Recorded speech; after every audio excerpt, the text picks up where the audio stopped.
तो ये UPSC interview का कोर्स है, आप वीडियो के डिस्क्रिप्शन में हम लिंक दे देंगे। हाँ, बहुत जरूरी है, इसमें डैफ के क्वेश्चंस, डैफ प्रोफाइल के क्वेश्चंस मिलते हैं आपको 1-to-1। पिछले बहुत सारे टॉपर्स ने लिया भी है 1-to-1, शुभम ने भी लिया था। बहुत सारे पुराने बच्चे हैं जो अच्छा जिनका स्कोर आया था इंटरव्यू में, they have taken benefits of. आपको बहुत सारे इंस्टीट्यूट्स, बहुत सारे मेंटर, बहुत सारा आप टॉपिक डालेंगे और जीपीटी आपको 500 क्वेश्चंस बना के दे देगा। बट 60 इयर्स के एक रिटायर्ड ब्यूरोक्रेट के हिसाब से या 60 इयर्स के एक एकेडमिशियन के हिसाब से कौन से क्वेश्चंस रिलेवेंट हैं, और अगर आपका कंटेंट इंटरव्यू डेट से 15 दिन पहले तक कंसोलिडेट नहीं हुआ है तो वो कॉन्फिडेंस नहीं आएगा। हाय बच्चों, नमस्कार, कैसे हैं आप? यूपीएससी मेंस की जो परीक्षा है उसका रिजल्ट आ गया है। आप में से बहुत सारे बच्चों को इंटरव्यू कॉल आई है और काफ़ी बच्चे मेंस पास नहीं भी कर पाए हैं। आज का जो मेरा वीडियो है वो दोनों तरीके के बच्चों को ही कैटर करने की कोशिश करूंगा, जिनका मेंस पास हो गया और जो नहीं हुआ है। बट वो सब लाने से पहले मैं थोड़ा सा, जैसा आपको पता होगा कि हमने एक टारगेट 500 का बैच स्टार्ट किया था लास्ट ईयर में, जो फ्री इनिशिएटिव था दी आईएएस का, जिसमें मैं मेंटरशिप कर रहा था बच्चों की। तो लास्ट ईयर हमने अक्टूबर से स्टार्ट किया था, तो 3 महीने अक्टूबर, नवंबर, दिसंबर, थोड़ा बहुत जनवरी हमने फोकस किया था मेंस पे, और उसके बाद बच्चे प्रीलिम्स में शिफ्ट हो गए थे। मेजरली वो मेंस ओरिएंटेड मेंटरशिप था। उसमें से 7+1 8 बच्चों ने इस बार मेंस लिखा था, बाकी बच्चों का प्रीलिम्स पास नहीं हो पाया था। इन 8 बच्चों में ऑनलाइन ऑफलाइन दोनों स्टूडेंट्स थे। सो उन 8 बच्चों में से 6 बच्चों को अभी इंटरव्यू कॉल आई है। एक बच्चे को और आनी चाहिए थी इंटरव्यू कॉल, बट जैसा आपको पता है कि जीएस के अलावा optional also plays a major role, तो मोस्ट प्रोबेबली मार्क्स तो नहीं आए हैं, बट जब आएंगे I will come up with the report card for that as well. But मुझे मोस्ट प्रोबेबली लग रहा है कि ऑप्शनल के केस में थोड़ा गड़बड़ हो गया है उनका। बट रफली आउट ऑफ 8 कैंडिडेट्स 6 कैंडिडेट्स को इंटरव्यू कॉल आई है फ्रॉम द टारगेट 500 जो हमने लास्ट ईयर स्टार्ट किया था। Now coming back to this, सबसे पहले तो जिन बच्चों को इंटरव्यू कॉल आई है, बहुत बहुत बधाई है आपको। इंटरव्यू एक ऐसा स्टेज है, लास्ट ईयर में 190 185 प्लस वाले जो बच्चे थे वो 150 के आसपास में होंगे, जिनके 190 प्लस स्कोर आया था। Interview also plays a major role. वैसे बोलने को तो वो सिर्फ 275 मार्क्स का है, बट अगर मैं परसेंटेज टर्म्स में उसका सिग्निफिकेंस समझूं, बिकॉज वो जो 1750 मार्क्स हैं जो मेंस का है, आउट ऑफ दैट 1750 मार्क्स अच्छे से अच्छा अगर आप स्कोर करते हो तब भी 830 के आसपास में ही आ रहे हो आप। 830 का स्कोर मतलब 50% के आसपास में आप मैक्सिमम स्कोर कर पा रहे हो उसमें। तो इंटरव्यू का सिग्निफिकेंस इसलिए भी है बिकॉज वो जो 850 800 के आसपास में आप स्कोर कर रहे हो, उसमें आप 200 का एडिशन और एक्स्ट्रा कर सकते हो, या फिर वो 120 130 का एडिशन कर सकते हो। इंटरव्यू में अप्रोक्सीमेटली लास्ट ईयर के हिसाब से the average score is considered as 175 180 is average. 185 plus को हम अच्छा स्कोर कह सकते हैं, और 130 135 140 145 150 को कम स्कोर कहा जाता है। इंटरव्यू के अलग से सेशंस होंगे, उसका एक नया कोर्स लेके आए हैं हम। उस इंटरव्यू कोर्स में आपको पता होगा मॉक इंटरव्यूज हम नहीं कराते हैं, बट हाँ आप 1-to-1 कर सकते हैं मेरे साथ में। 1-to-1 पिछले बहुत सारे टॉपर्स ने लिया भी है 1-to-1, शुभम ने भी लिया था। बहुत सारे पुराने बच्चे हैं जो अच्छा जिनका स्कोर आया था इंटरव्यू में, they have taken benefits of interview programme के इनिशिएटिव्स। तो उसमें हम कुछ करंट अफेयर्स की क्लासेस लेते हैं, आपके 100 टॉपिक्स के आसपास में करंट अफेयर्स का अपडेट देते हैं। मेजर गवर्नमेंट स्कीम्स का कुछ पार्ट रहता है, कुछ 1 या 2 ब्यूरोक्रेट्स के साथ में सेशन कराते हैं, और मेरे साथ 1-to-1 सेशंस होते हैं उसमें। तो ये यूपीएससी इंटरव्यू का कोर्स है, आप वीडियो के डिस्क्रिप्शन में हम लिंक दे देंगे। हाँ, बहुत जरूरी है, इसमें डैफ के क्वेश्चंस, डैफ प्रोफाइल के क्वेश्चंस मिलते हैं आपको। वैसे आपके क्वेश्चंस, प्रॉब्लम क्या है इंटरव्यू के टाइम पे is the problem of plenty. आपको बहुत सारे इंस्टीट्यूट्स, बहुत सारे मेंटर, बहुत सारा आप टॉपिक डालेंगे और जीपीटी आपको 500 क्वेश्चंस बना के दे देगा। बट 60 इयर्स के एक रिटायर्ड ब्यूरोक्रेट के हिसाब से या 60 इयर्स के एक एकेडमिशियन के हिसाब से कौन से क्वेश्चंस रिलेवेंट हैं वो समझना बहुत जरूरी है। अदरवाइज इंटरव्यू नेवर एंडिंग हो जाता है, और अगर आपका कंटेंट इंटरव्यू डेट से 15 दिन पहले तक कंसोलिडेट नहीं हुआ है तो वो कॉन्फिडेंस नहीं आएगा। इंटरव्यू के रिगार्डिंग हम अलग अलग वीडियो बनाते रहेंगे, कोर्स के अंदर भी पढ़ाते रहेंगे, तो आप वहां से कवर कर सकते हैं।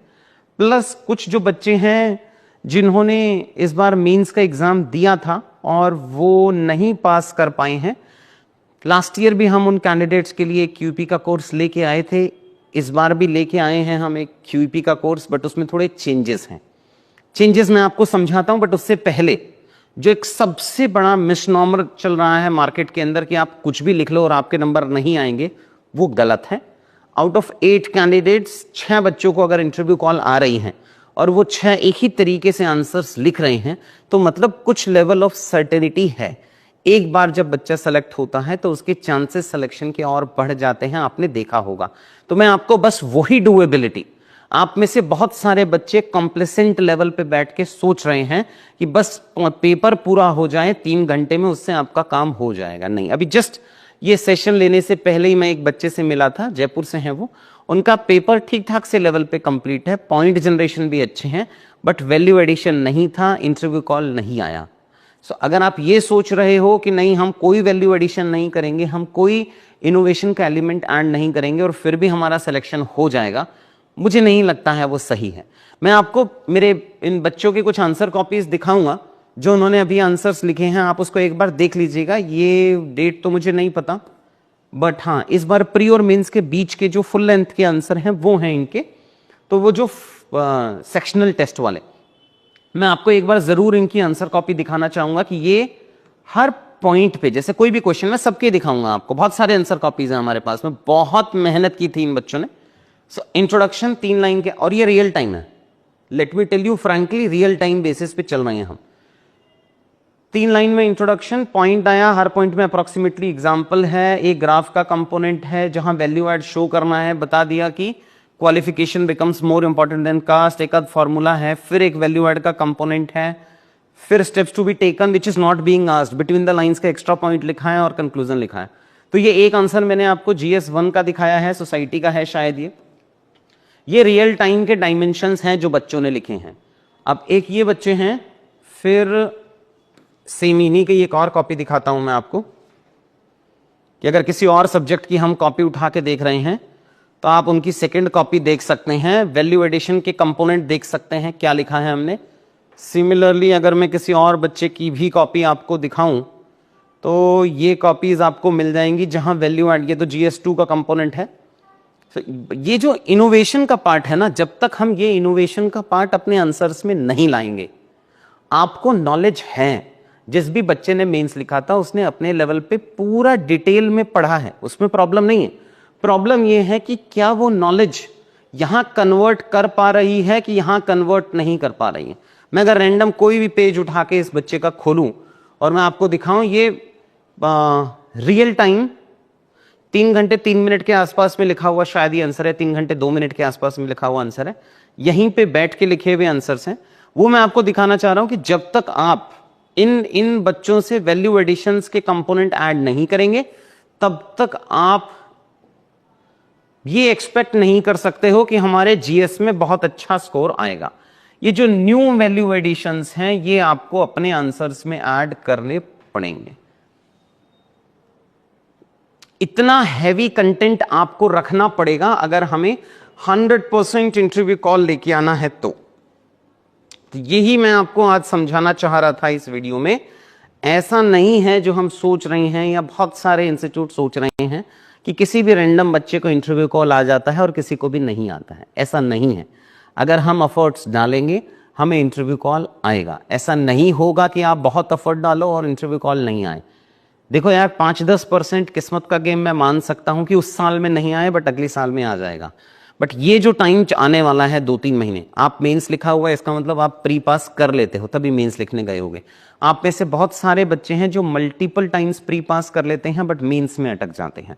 उस मेंस में अगर ये वैल्यू एडिशन आपको करना है, अगर हर पॉइंट पे एग्जाम्पल डाल के ये वैल्यू एडिशन के कंपोनेंट्स अगर आपको ऐड करने हैं, उसकी प्रैक्टिस आपको अभी से करनी पड़ेगी। ये वो रियल टाइम के आंसर जब तक आप अभी प्रैक्टिस नहीं करेंगे एग्जाम में नहीं उतरेगा। तो इसलिए अगर मेरे साथ करना चाहते हैं, आपकी मर्जी, आप खुद भी कर सकते हैं, कहीं और भी जा सकते हैं। अगर आप मेरे साथ में करना चाहते हैं तो उसका मैं एक रफ शेड्यूल आपके लिए कोर्स कंपोनेंट लेके आया हूं। QEP for mains 2025 students. सबसे पहले जैसा मैंने लास्ट ईयर में इस कोर्स में एक number of admission, I think 200 पे हमने लास्ट टाइम इसको बंद कर दिया था। सेम इस बार 200 नहीं तो 250 के आसपास में इसको बंद कर देंगे।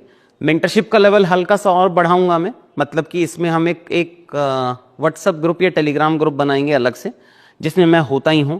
आप अपने आंसर्स वहां अपलोड कर सकते हैं। वैल्यू एडिशन का पार्ट, आप समझिए कि हमें हर थीम पे, हर टॉपिक पे वैल्यू एडिशन सीखना है पहले।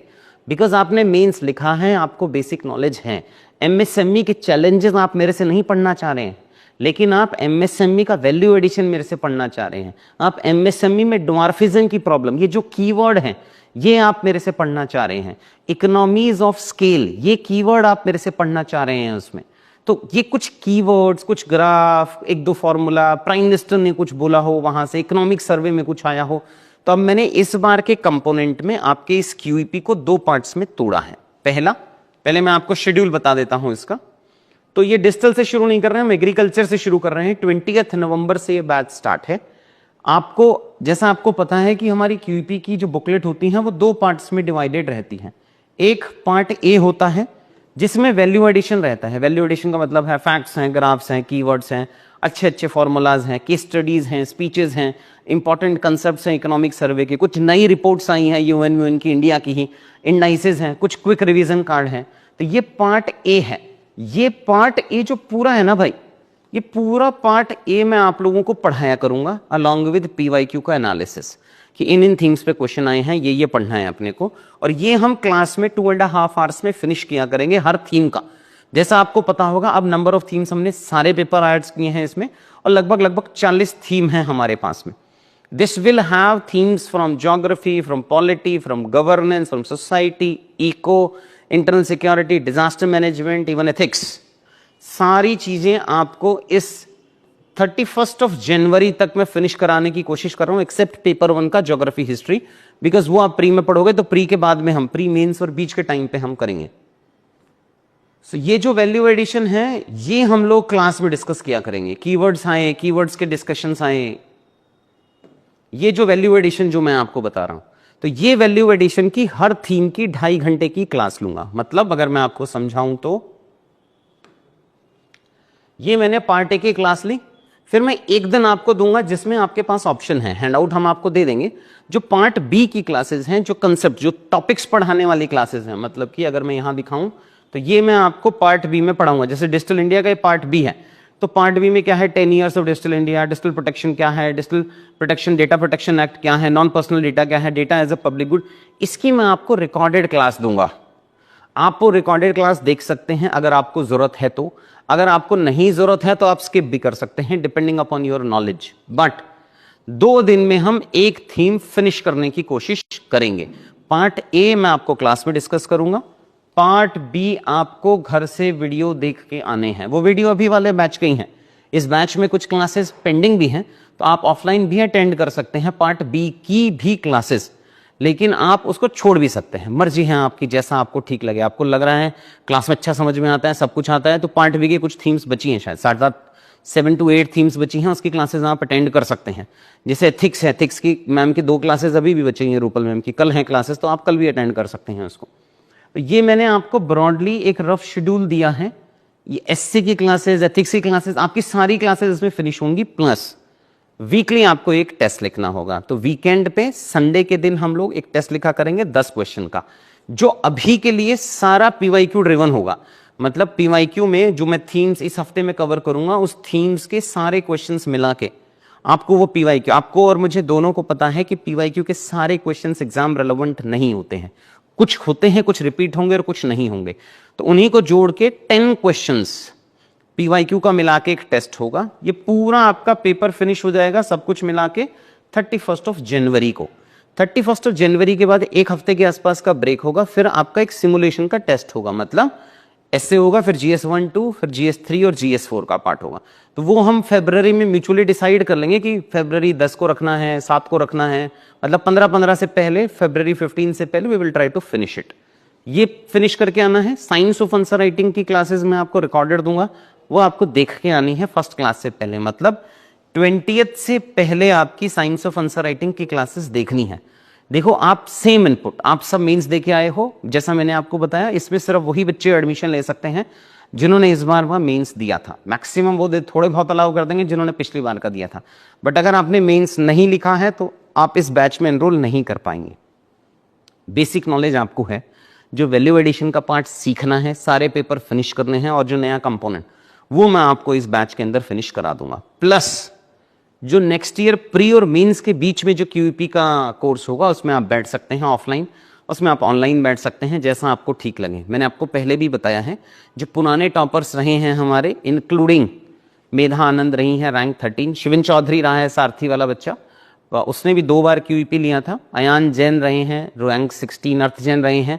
ये बहुत सारे बच्चे हैं जिन्होंने 1 से ज़्यादा बार क्यूईपी लिया था और उसको यूज़ किया था।